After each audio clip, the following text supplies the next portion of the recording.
Thank you all for connecting to our last part of the Block Talk event. This is a panel discussion, and let's try to everyone to present yourself to the auditory, and we could start with the first question. Yeah, Emery, could you start, please? Of course, and I am a product owner of the CoinDesk Turkey. Also, I am a researcher in a university in Turkey too, blockchain researcher at Bahçeşehir University in Turkey. And so on, what other things would you like to know?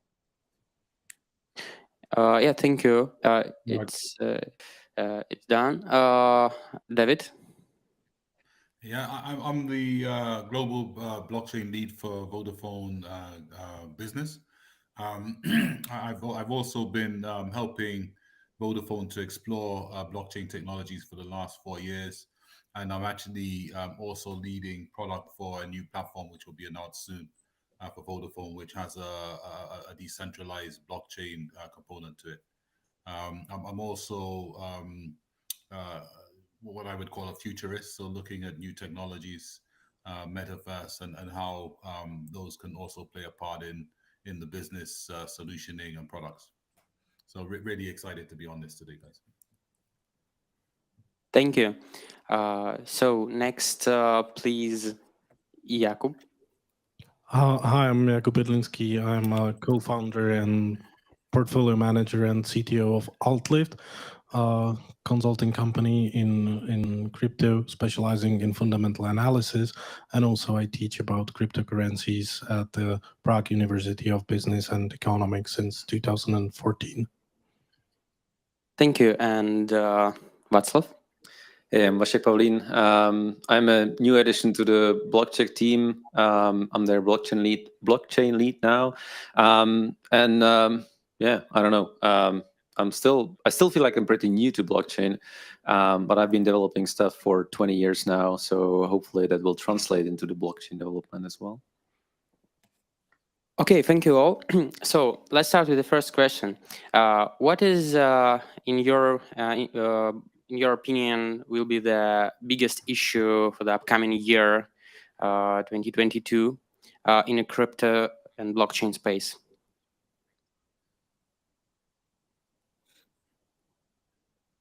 Do you want to call us out, or should we just volunteer?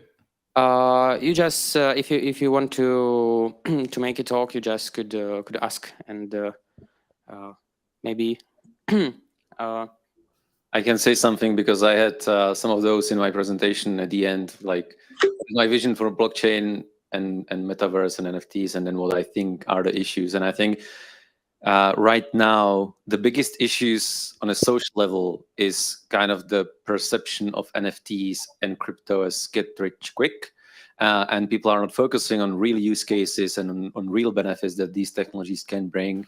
And I like what Jakub said, that not every single project needs blockchain. And I've been asked about, like, whenever I talk to people and I start talking about blockchain, they often assume I'm talking about private blockchains that companies will run. And I'm like, well, that doesn't make any sense, because that's just an expensive, complicated database that you can change anytime. So private blockchain is something that should not exist.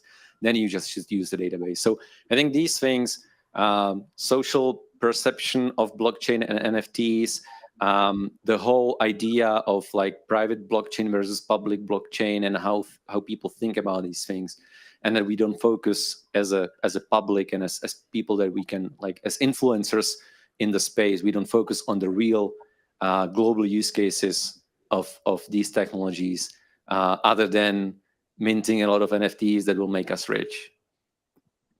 Yeah, the biggest challenge is how the market will react to the fact that we have probably entered the bear market, and now the hype will be gone. So which projects will survive? Only those who have the real fundamentals, I guess. And there are some, and it's great what happened in the last with DeFi and NFTs and the gaming. Especially, I like the gaming, but I think that the players, even if they adopt it, they will soon realize that the fact that you have a token of an in-game asset doesn't mean that the asset cannot be changed or something, because this will happen.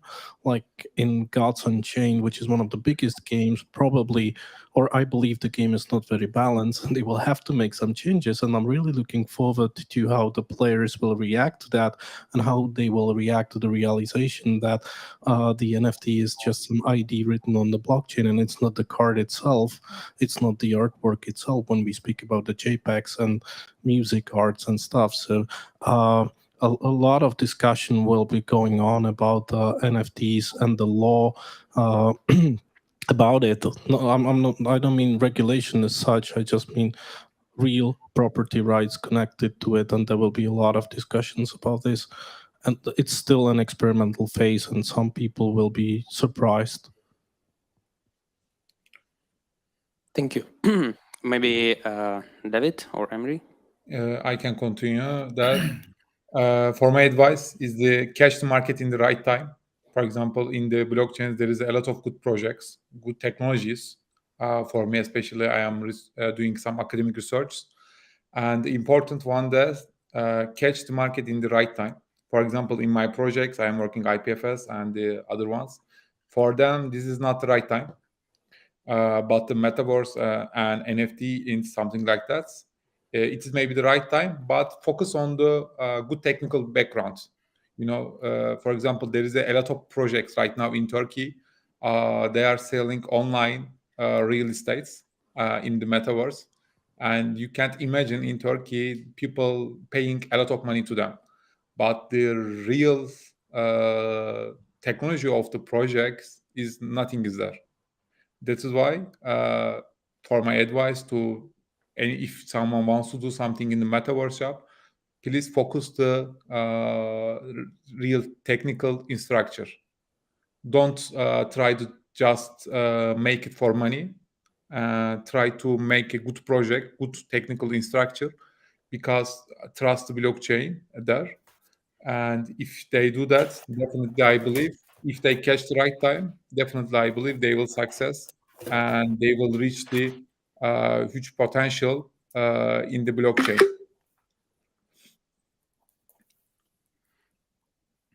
Thank you.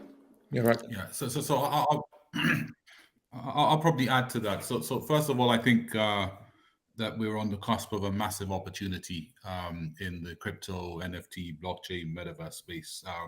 And I pointed out in my presentation the sheer size of the business. But I agree with what's been said, that the problems that we have at the moment is that a lot of the participants in crypto are speculative, right? So you've got institutional funds, electronic trading funds coming in now. A lot of the banks and a lot of consumers are now opening wallets, but they're merely just trying to pick coins that they think will go up and not looking at the fundamental project behind it. I was putting this on LinkedIn today, asking what determines the price of crypto. Is it the project and the viability of the project? So if you look at some crypto tokens or projects, Uniswap, for example, Ethereum, they make money. So why is the price going down if interest rates go up? Someone thinks they could short the market. So there is a huge speculative bubble which doesn't necessarily tie in with the fundamentals of the project. So I think that's one thing in terms of crypto price movements. And I think anyone who's a true crypto native won't watch the price movements. You're watching the fundamentals of the project. Now, the other thing I think we have is the battle for the metaverse. And as I was pointing out in my presentation, three of the big announcements you have this year: Microsoft buying Activision, for Call of Duty. You have last year October, Facebook, changing its name to Meta. We had a similar thing with Square, and we also have a lot of movement with NVIDIA, etc. So a lot of the big companies are making moves into the metaverse space, and that is because they're seeing the 10 trillion market by 2034. However, it begs the question of will the metaverse be centralized or will it be decentralized? And I think there's a real battle for the soul of the metaverse. And I think that battle will be fought over the next 2 years. I think the other thing we're seeing, which will be interesting, especially for stable coins, is the arrival of CBDCs. So there's 71 countries now working on central bank digital currencies. And part of what we got to work out, and not all of these CBDCs are decentralized. It can be either blockchain based or non-blockchain based. I think part of the battle will, how do these fit into the crypto or token economy, and can they coexist? So can a CBDC coexist with a stable coin, and how will this work? And nobody's convinced me of how this will work. I think there are ideas, but you have a central culture again mixing with a decentralized culture. So I see some of these as problems. I think CBDCs, once introduced, will also drive some regulation as well. So I think I see these as some of the key things coming up. Yeah, I'll probably stop talking now.